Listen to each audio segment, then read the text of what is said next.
Halo semuanya. Hari ini aku Sila dan dua rekanku. Nuven. Aku Sinzul. Nah, hari ini kita mau mewawancarai seseorang nih yang biasa dikenal sebagai Mas Jomblo.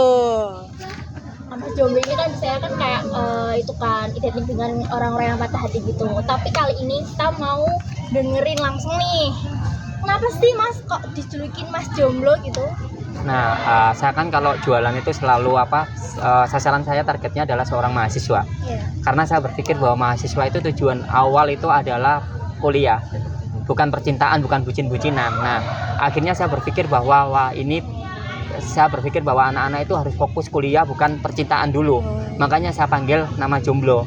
Tapi anak-anak kadang salah mengartikan bahwa Jomblo itu adalah sebuah identitas. Saya punya pacar nih, saya udah ini nih. Nah, itu yang akhirnya membuat sesuatu yang konyol menjadi lucu. Itu ceritanya.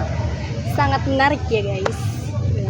Nah, tapi kita mau tanya nih Mas, seputar Mas kan di sini, Mas Jomblo ini kan pengusaha yang biasanya menarik pembeli dengan cara Mas melakukan promosi nih. Gimana cara Mas bisa menarik perhatian mahasiswa di sini biar jadi langganan Mas itu gitu? Kalau saya memposisikan saya ini sebagai seorang pembeli. Jadi kalau misalkan saya beli terus kemudian saya melihat orang yang lucu, itu akhirnya akan membuat kita tertarik, kita trust gitu. Nah, itu yang selalu saya ciptakan. Jadi tagline saya itu harus tersenyum, kemudian dengan senyum maka akan menghasilkan sebuah rezeki. Itu yang selalu saya lakukan. Makanya saya selalu memberikan petua-petua cinta, membahas tentang masa lalu, salah satunya mantan dan sebagainya. Saya tidak pernah benci dengan sebuah masa lalu, tapi menurut saya adalah kepastian itu perlu. Makanya saya selalu memberikan tagline ke anak-anak, kalau misalkan kalian nggak mau beli, saya pergi, karena saya nggak mau kecewa. Nah, itu yang kemudian membuat anak-anak terkadang baper gitu lah. Dari sebuah kebaperan itu yang harus aku ciptakan. Jadi setiap hari harus ada senyum dan harus ada baper yang membuat nanti mendatangkan rezeki. Menarik banget buat Gen Z ya. Mungkin ini ya, saya akan sedikit menjelaskan profil dari Mas Jomblo nih. Jadi Mas Jomblo ini sudah membuka usaha dagangnya itu selama berapa tahun kira? Tahun 2026 ini 14 tahun. Sudah lumayan lama ya, 14 tahun untuk usaha dagangnya ini. Dan Mas Jomblo ini juga termasuk seorang sarjana rupanya. Dan dia adalah lulusan Universitas Brawijaya. Tepuk tangan dulu ya, tepuk tangan. Bisa diceritakan Perjalanannya dari mungkin awal kuliah, awal buka usaha itu gimana? Sebenarnya itu karena tragedi ya. Ya. Jadi saya ini kan memang dari keluarga yang kurang mampu. Orang tua saya itu sebagai tukang sapu, tapi mimpi saya yang begitu tinggi. Akhirnya saya berangkat ke Malang ini tidak punya modal apapun. Yang saya lakukan adalah bagaimana saya memperbaiki pendidikan saya. Itu pertama awalnya. Dengan apa? Saya giat belajar dan sebagainya. Dengan sebuah prestasi maka saya berani berangkat ke Malang, karena saya pikir bahwa Malang sebagai kota pendidikan, maka orang-orang yang berprestasi itulah yang akan memenangkan pertarungan kan. Jadi saya dengan modal itu, prestasi saya, akhirnya saya masuk ke sini. Pada saat di Brawijaya itu saya tidak awalnya kan nggak mendapatkan beasiswa, terus kemudian saya mendapatkan beasiswa bidik misi ya, yang sekarang disebut dengan KIP. Nah, itu kan pada saat itu saya mendapatkan uang saku itu 600.000 per bulan. Nah, dari uang 600.000 kan saya berpikir bahwa gimana ya caranya ini cukup, karena kan bayar kosnya aja 500 pada saat itu, jadi kan sisa 100. Nggak mungkin 100 ini buat saya makan selama 1 bulan, belum lagi kebutuhan yang lain, karena saya ini sendirian di Malang, nggak punya siapa-siapa, orang tua saya nggak bisa ngirim uang ke saya, jadi saya semuanya harus mandiri. Akhirnya saya berpikir nyari kerjaan. Pada saat itu saya sudah mencoba untuk mengajukan lamaran di berbagai tempat, mulai dari kopian, dari rumah makan, dari laundry dan sebagainya. Rata-rata mereka menolak karena mereka menganggap bahwa mahasiswa itu nggak bisa on time jamnya, karena dibenturkan dengan kegiatan perkuliahan gitu. Akhirnya saya berpikir gimana ya saya bisa cukup. Akhirnya saya jualan, tapi awalnya itu saya jualan itu kantin kejujuran. Jadi makanan itu saya taruh di suatu tempat keramaian, anak-anak ngumpul itu saya taruh aja, terus saya kasih tempat uang, sama saya tulis kejujuran, uang dimasukkan sendiri. Awalnya seperti itu, tapi luar biasa, hasilnya luar biasa, cepat habisnya, tapi uangnya hilang. Itu kadang uangnya hilang, boxnya juga hilang. Itu sering terjadi seperti itu. Jadi akhirnya saya merubah pikiran gimana ya caranya, karena kan saya nggak mungkin apa ya istilahnya, kan saya tujuan saya kuliah. Kalau misalkan ini kuliah saya terbengkalai kan percuma saya jauh-jauh dari Pasuruan merantau ke Malang. Akhirnya saya itu inisiatif jualan keliling. Nah, jualan keliling itu misalkan nih saya kuliahnya jam 7, jam setengah 6 saya sudah di kampus, saya keliling dulu, terus habis itu nanti setengah 7 saya taruh dagangan saya, habis itu kuliah. Pulang kuliah saya lanjut lagi. Nanti kalau udah ada tugas saya taruh lagi, ngerjakan tugas, habis selesai tugas saya jualan lagi. Itu yang saya lakukan sampai saat ini. Itu. Jadi awalnya kecelakaan akhirnya menjadi sebuah peluang.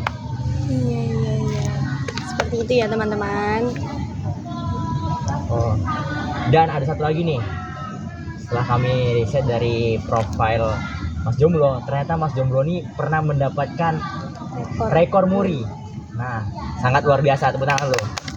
Jadi ini adalah salah satu prestasi yang sangat luar biasa yang didapatkan oleh Mas Jomblo ini. Kita panggil Mas Jomblo ya. Nama aslinya siapa kalau boleh tahu? Namanya Muhammad Jibar Samsudin.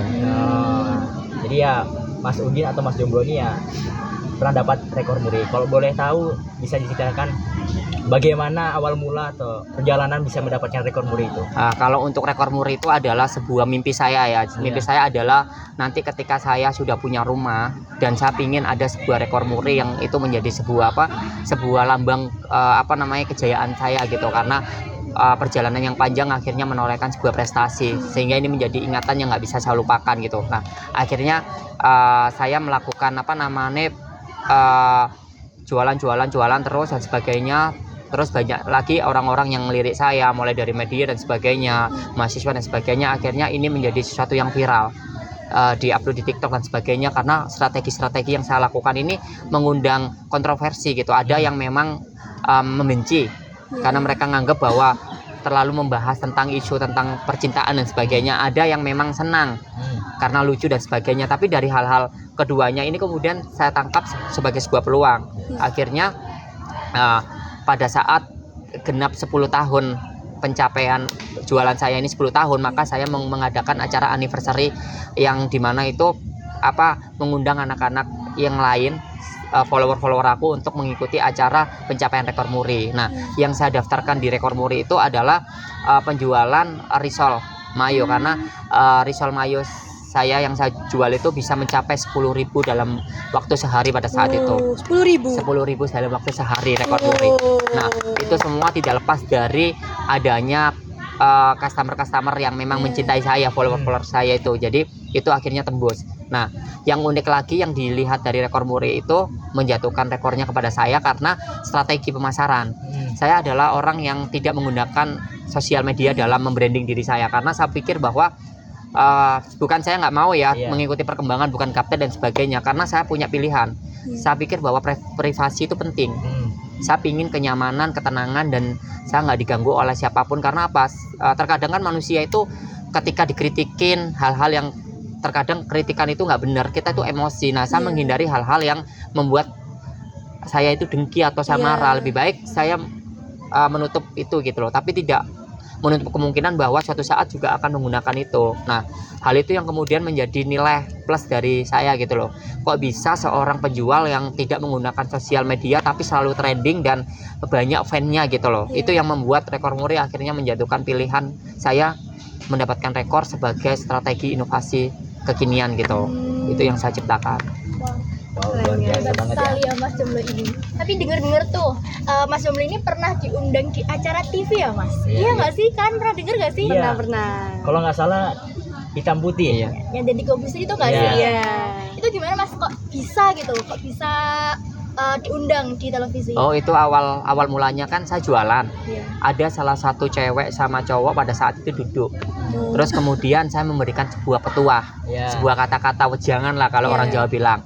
Saya kasih kata-kata tentang percintaan juga. Tidak lepas dari adanya kata-kata, saya bilang sama dia, daripada kamu mikirin mereka yang nggak jelas, lebih baik kamu mikirin makananku yang memang benar-benar pasti, karena menurut aku orang yang paling pasti itu bukan dia tapi aku nggak punya status apapun tapi selalu hadir di setiap langkah-langkah kamu dalam mengerjakan apapun, selalu ada aku. Jadi itu yang kemudian di video sama seseorang yang kemudian itu diupload di Instagramnya dia sama di Twitternya, ternyata itu trending. Nah itu trending. Nah pada saat itu trending, saya kan nggak menggunakan media sosial kan, jadi mereka bilang mas sampean trending gini sebagainya. Terus di situ itu ada seorang yang akhirnya menghubungi si pengupload konten itu, dia bilang mencari tahu nomor aku atau media sosial aku, kan pada saat itu nggak pakai sosial media, jadi mereka kesulitan untuk menemukan saya gitu. Akhirnya aku bertemu dengan orang yang upload itu karena aku nggak kenal ya, karena mungkin dia ngefans juga kan. Akhirnya dia bilang bahwa kamu dicari sama tim kreatifnya Hitam Putih, aku bilang gitu. Nah ngapain, aku bilang gitu, kamu mau diundang tuh sama mereka gitu. Akhirnya setelah diundang itu dia WA, dia mengundang aku, kan juga kaget kan ketika saya diundang lah, apa yang bisa ini gitu loh, kau lucu gini dan sebagainya. Jadi dari situlah akhirnya mereka ngundang. Ternyata selain kelucuan itu mereka melihat dari sebuah perjuangan gitu loh. Ternyata ada ya orang yang nggak punya, orang yang untuk makan aja susah, tapi mereka bisa memprioritaskan pendidikan gitu loh. Itu menjadi sebuah nilai yang kemudian menjadi sebuah sebuah motivasi buat anak-anak muda yang ingin mencapai mimpinya gitu. Jadi ya, saya diundang di Hitam Putih gitu.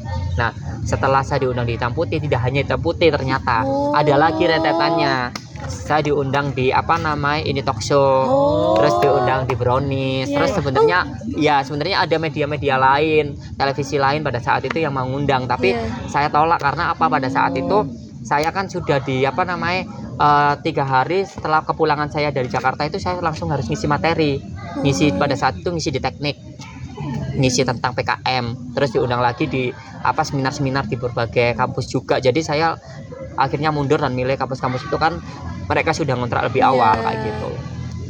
Jadi ditanya. Keren guys ya. Ada gitu ya. Kan Mas lebih ke pendekatan offline ya. Apa ada pikiran nih buat kedepannya untuk melakukan branding di online seperti itu?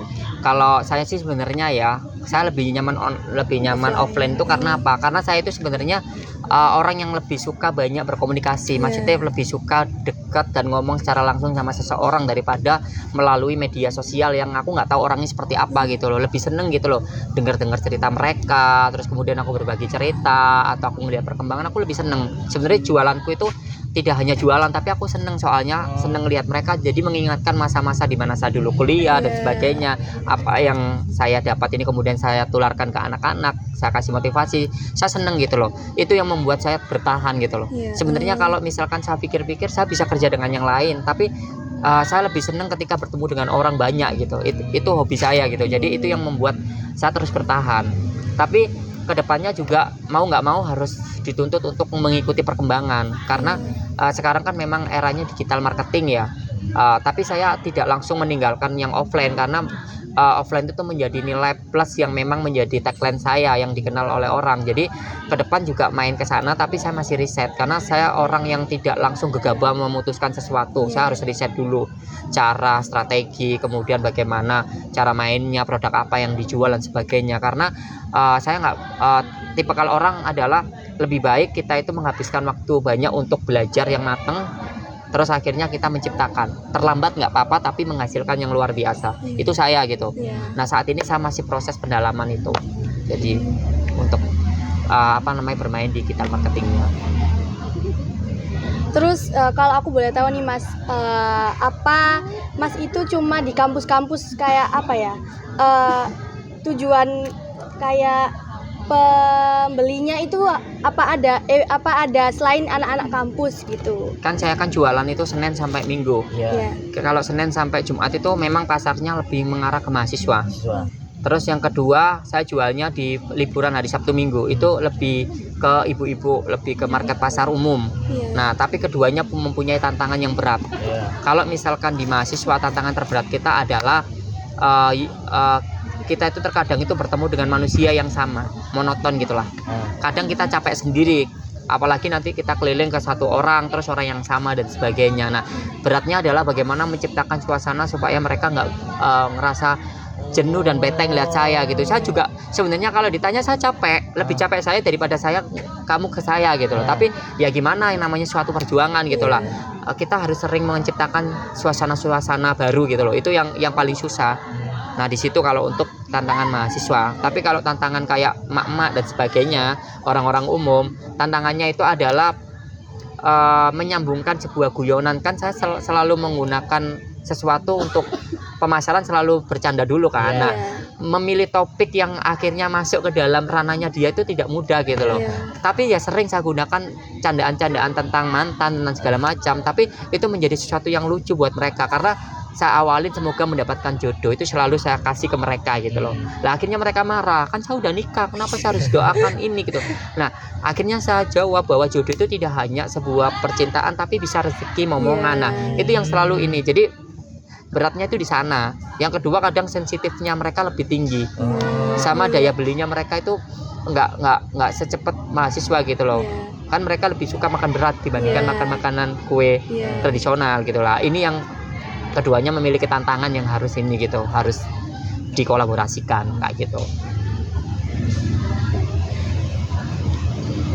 Nah kan Mas kan soal branding tuh jago banget ya Mas. Branding itu Masnya itu belajar secara otodidak atau bagaimana ya? Kalau branding itu saya nggak belajar dari mana-mana. Itu semua dari sebuah aktivitas, dari sebuah pengalaman dan karakter saya sendiri gitu loh. Jadi saya selalu pengalaman-pengalaman dalam hidup saya ini selalu saya jadikan sebuah bumbu untuk saya sajikan sebagai sebuah strategi marketing. Contohnya tentang percintaan, tentang mantan, tentang ini. Jadi cerita-cerita yang seperti itu selalu saya masukkan, karena saya berpikir bahwa mau era kapanpun cinta itu tidak akan pernah mati. Itu bisa dihidupkan dengan orang-orang yang umur berapapun sama, semua mengalami masa-masa seperti itu. Tapi perbedaannya adalah bagaimana kita mengemasnya. Kalau kita sama anak muda, kita harus bisa ini, karena terkadang itu menjadi sensitif gitu. Saya juga pernah ya pada saat itu mau dipukulin sama orang-orang timur pada saat itu, ketika saya mengatakan mantan gitu kan. Padahal saya berpikir bahwa mantan itu adalah sesuatu yang sudah selesai. Kan orang kan berpikir mantan itu adalah ketika kita menjalin percintaan terus kita putus, itu mantan. Kalau saya berpikir berbeda, bahwa mantan itu adalah seseorang yang mungkin kita pernah mencintai tapi itu kita nggak kesampaian. Itu saya anggap mantan. Jadi sesuatu yang sudah pernah terjadi kemudian menghilang begitu saja, itu saya anggap mantan. Nah, mereka marah. Kata mantan itu dianggap mereka itu sensitif. Dia mengira bahwa kau mikir saya mantan apa? Dia berpikir bahwa itu negatif. Entah itu dia mantan prostitusi, kayak dia mantan-mantan seperti apa. Nah, pada akhirnya saya melakukan perdamaian, saya kasih pemahaman. Kan nggak mudah ngasih pemahaman mereka, karena nggak semua orang punya jiwa yang humoris, ada yang serius. Nah, aku bertemu dengan orang yang serius, akhirnya marah-marah, akhirnya saya dikeroyok sama timnya mereka. Akhirnya saya ngasih pengetahuan bahwa mantan itu seperti ini, dan akhirnya mereka melihat di media tertawa-tertawa dengan dirinya dia sendiri akhirnya gitu. Yaitu pengalaman. Jadi terkadang sesuatu yang kita sampaikan itu harus difilter, karena nggak semua orang itu mampu untuk memahami itu. Dan saya mau nanya ini soal personal branding. Untuk menurut Mas Jomblo nih, kan banyak nih anak muda yang belum menemukan brandingnya, belum menemukan dirinya. Terus menurut Mas nih, personal branding itu penting nggak untuk anak muda saat ini? Kalau personal branding itu penting, karena kita mau dikenal seperti apa. Ketika kita menjual produk, bagaimana produk ini sampai di customer gitu loh. Memang pendekatan personal branding itu berbagai macam. Ada personal branding yang memang tercipta karena memang ada warisan. Maksudnya ada yang personal branding yang harus dibentuk kita karena kita pemula, kita nggak punya pewaris gitu, kita sebagai pejuang. Itu kan berbeda. Nah, personal branding itu diciptakan, kalau menurut saya lebih baik personal branding itu diciptakan yang dekat dengan diri kita, yang itu nggak dibuat-buat. Kayak misalkan personal saya dikenal dengan lucu dan humoris. Nah, itu kan memang karakter pribadi saya. Jadi ketika orang ngikutin saya nggak akan mungkin sama gitu loh.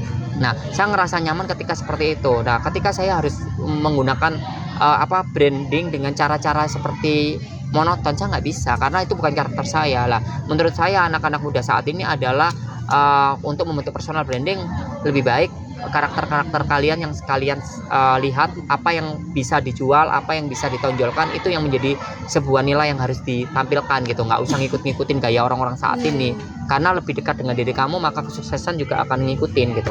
Seperti itu. Untuk tipsnya itu ada nggak? Misalnya kan ada nih anak muda yang dia tuh ingin membangun personal brandingnya, tapi dia tuh kadang takut nih, kan ada yang temennya kadang takut diejek, takut dihina karena kayak mungkin alay apa gitu. Nah itu dari Mas Jomblo itu bisa mungkin ada tipsnya nih untuk membangun personal branding itu gimana? Kalau saya sendiri ya, lebih baik kita itu percaya pada diri kita gitu loh, karena yang lebih tahu tentang diri kita adalah kita sendiri gitu loh. Orang lain itu hanya sebagai follower, sebagai penonton. Kalau misalkan kita selalu ngikutin kata-kata orang, maka kita tidak akan pernah bisa menjadi orang yang lebih besar. Orang yang lebih besar itu harus percaya dengan apa yang kita lakukan. Yang penting satu, itu positif. Kita juga harus mengikuti koridor-koridor yang tertentu, bahwa kita hidup di lingkungan sosial yang mana kita dari keberagaman. Nah, kita harus ngikutin personal branding kita juga. Jangan kita egois, kita mikirin diri kita sendiri, tapi kita harus mikir ke yang lain. Kita masih diikat dengan aturan-aturan itu gitu loh. Nah, lebih baik kita percaya diri terhadap diri kita sendiri untuk menciptakan sesuatu, karena itu jauh lebih baik dan lebih enjoy ketika kita menjalankan daripada kita menjadi orang lain kayak gitu. Dan itu personal branding yang diciptakan dari diri kita sendiri itu akan mendapatkan kepuasan tersendiri terhadap diri kita gitu loh, kayak gitu. Nah nanti kelamaan orang itu akan ngikutin, karena kan nggak semua orang akan mencintai kita. Nah tugas kita adalah apa? Tidak membuat mereka mencintai kita, tapi tugas kita adalah bagaimana kita memberikan keyakinan pada diri kita bahwa ini loh aku gitu loh. Penerimaan itu harus diterima oleh orang-orang, itu yang harus kita ciptakan. Aku kepo banget nih. Mas Jomblo ini kan hebat banget ya, berpendidikan juga. Ada nggak keinginan suatu hari nanti untuk membuka usaha selain setelah berjualan di kampus kan? Sekarang kan lagi berjualan di kampus ya Mas. Ada nggak keinginan suatu hari nanti untuk buka usaha yang besar gitu? Kalau saya pribadi ya, keinginan saya adalah di masa-masa nanti saya mengakhiri segalanya, saya ingin membuka suatu peluang pekerjaan dari apa pengalaman-pengalaman saya selama bertahun-tahun berjualan. Saya kepingin punya yang namanya cafe literasi. Cafe literasi itu tidak hanya berbicara tentang bagaimana kita menjual sesuatu, tapi di sana nanti saya akan mengedukasi banyak anak-anak muda khususnya untuk belajar bagaimana sih kita mencapai tujuan kita, bagaimana kita memulai sesuatu. Kan itu kan nggak mudah gitu, nggak semua orang terkadang itu dekat dengan semuanya gitu, untuk mencari informasi sulit. Nah saya akan menciptakan peluang yang namanya cafe literasi, itu yang akan saya ciptakan. Jadi mereka bebas ke tempat saya sambil kamu minum kopi, ayo kita bercerita, ayo kita ini. Ketika mereka minta bimbingan apapun yang saya bisa, maka saya akan kasih. Karena bagi saya kebermanfaatan ilmu itu adalah sesuatu yang nanti akan menjadi investasi kita di akhir zaman nanti. Berarti Mas Jomblo langsung terjun sendiri ya nanti ya. Jadi Mas, kalau saya boleh tahu ya, Mas kan itu ya apa namanya, berjualan dari muda ya, waktu di kampus gitu kan. Nah pasti kan butuh keberanian kan ya Mas. Untuk anak-anak muda sekarang kan bisa dibilang ada yang gengsi gitu ya, untuk melakukan mulai dari mananya dulu tuh mereka masih bingung. Ada nggak Mas tips untuk anak-anak muda sekarang biar nggak gengsi seperti itu? Kalau misalkan dari saya pribadi, saya pernah mengalami, karena kan memang fase-fase gengsi itu semua orang mengalami. Saya juga dulu pertama kali memulai menjadi seorang mahasiswa semester 1 ada jualan sama loh. Ketika saya bertemu dengan teman saya lari bawa box, itu saya sambil lari karena penerimaan. Mungkin mereka nganggep bahwa wih hebat ya orang itu jualan, tapi saya sendiri yang ngerasa malu karena saya berpikir bahwa kok saya jualan yang lain enggak kayak gitu. Itu pernah saya rasakan. Akhirnya apa sih yang saya lakukan? Saya jualan di kampus lain, bukan di kampus saya gitu. Saya di kampus saya awalnya cuma kuliah, orang taunya saya kuliah, tapi saya mencoba untuk jualan di kampus lain supaya apa? Mereka nggak ngelihat saya gitu. Mereka menganggap saya sebagai seorang mahasiswa yang kuliah gitu loh. Akhirnya lambat laut, akhirnya saya berpikir bahwa saya harus merasa percaya diri, karena mereka nganggap kamu hebat loh. Dari kata-kata mereka yang menganggap saya hebat, akhirnya dari situ akhirnya saya iya orang aja nerima, mungkin saya sendiri yang nggak bisa menerima kenyataan. Akhirnya saya belajar berdamai dengan sebuah keadaan dan kenyataan. Akhirnya saya berani untuk jualan di kampus, bertemu dengan anak-anak dengan sebuah kueku dengan percaya dirinya. Itu pernah saya lakukan gitu. Jadi terkadang sebuah keadaan yang akan membuat kita sadar kalau kita sudah pernah merasakan bagaimana kita nggak punya apapun, makan pun susah. Saya pernah mengalami itu. Dari situlah akhirnya kamu akan berpikir kamu harus maju. Kadang orang itu perlu diuji dulu baru mereka bergerak. Nah itu kayak gitu. Jadi mungkin karena anak-anak zaman sekarang dikasih kenyamanan, dikasih fasilitas, sehingga mereka lupa bahwa mereka juga akan menjadi orang yang harus bisa mandiri. Nah kalau saran saya adalah mulai dari sekarang, mulai aja dulu ngerubah segala sesuatunya. Misalkan mulai dari biasanya kamu cuma kuliah pulang, sekarang mulai mengenal organisasi, mulai misalkan nanti libur-libur magang yang fashion kamu di mana, kamu ikut ke sana, coba jualan apa dikit-dikit, nggak usah ngelihat hasil itu ngikutin. Yang penting adalah kalian mau berbeda dari hari kemarin, itu yang harus dilakukan.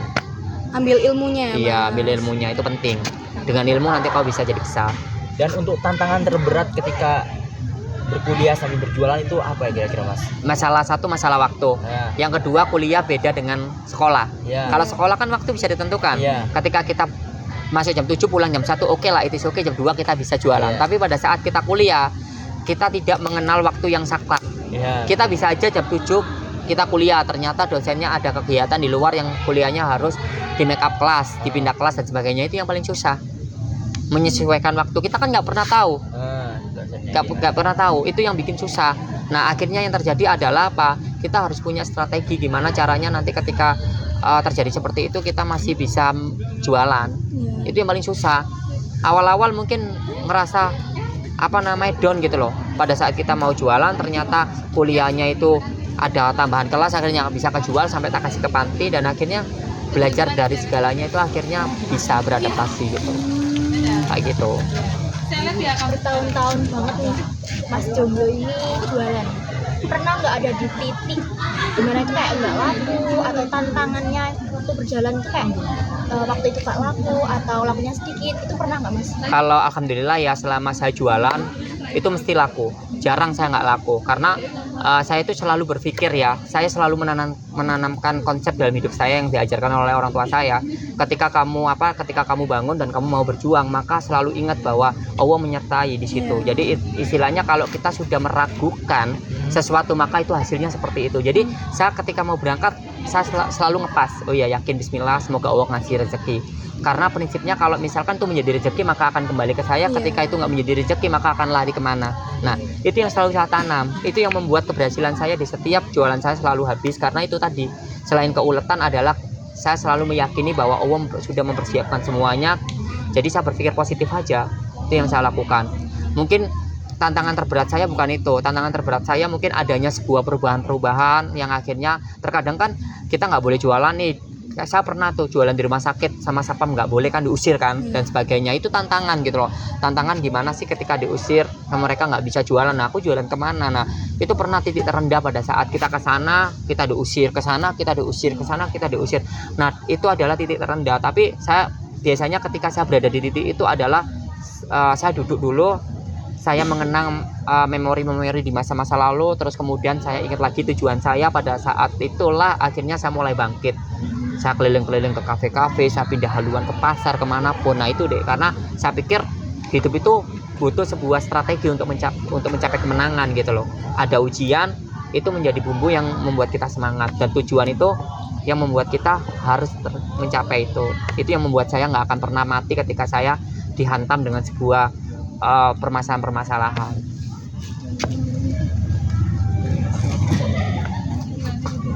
Dan saya nih terakhir ada nggak motivasi dari Mas Jomblo untuk anak muda sekarang? Karena kan Mas Jomblo kan sering bersinambungan dengan anak-anak muda sekarang. Itu ada nggak motivasi dari Mas Jomblo nih untuk kami? Kalau motivasinya buat kalian sebagai seorang mahasiswa, karena kata maha itu adalah besar gitu. kalian bukan lagi anak SMA tapi kalian selangkah lebih maju, maka kreativitas sama cara berpikir kalian harus berbeda. Saran saya adalah ikuti sebuah perkembangan zaman. Kalian tidak hanya berputar pada sebuah perkuliahan atau sebuah ilmu yang kalian tuju, tapi harus ada pengalaman-pengalaman lain yang harus kalian ambil, karena kita nggak pernah tahu ke depannya bahwa rezeki kita itu berada di mana. Seperti saya mengambil antropologi, ternyata rezeki saya adalah di dagang. Nah kayak gitu, jadi itu artinya bahwa kita harus siap dengan sebuah perkembangan, ikuti, pelajari, dan jangan malas kayak itu. Dan jangan hanya menggantungkan di kampus, kamu juga harus bisa keluar dari zona nyaman, cari pengalaman-pengalaman, berguru dari semua orang yang mempunyai pengalaman, karena pada dasarnya ketika ilmu itu dapat, maka kamu akan bisa mencapai tujuan. Yang paling susah adalah bagaimana kamu menerima diri kamu untuk berkembang, mau apa enggak gitu. Saran saya adalah kalau ingin sukses, kalian maju dengan mencari pengalaman banyak dan terapkan. Kalau nggak mau sukses, silakan kamu mundur dan ratapi. Akhirnya pada akhirnya kau yang terluka, seperti itu. Keren keren. Gitu aja, ilmu dari Mas Jomblo sangat bermanfaat bagi kita semua. Semoga Motivasi ya, banyak untuk mahasiswa-mahasiswa yang ingin usaha juga dan berkembang seperti Mas Jomblo ini. Keren banget. makasih Mas Jomblo sudah Mungkin ada meluangkan waktunya. closing statement atau quotes dari Mas Jomblo untuk ini. Untuk jomblo-jomblo. Nah, untuk jomblo-jomblo yang ada di sana, lebih baik kalian dikecewakan oleh mantan kalian, tapi masa depan kalian tertata rapi. Gitu. Iya. Keren. Terima kasih semuanya, dadah.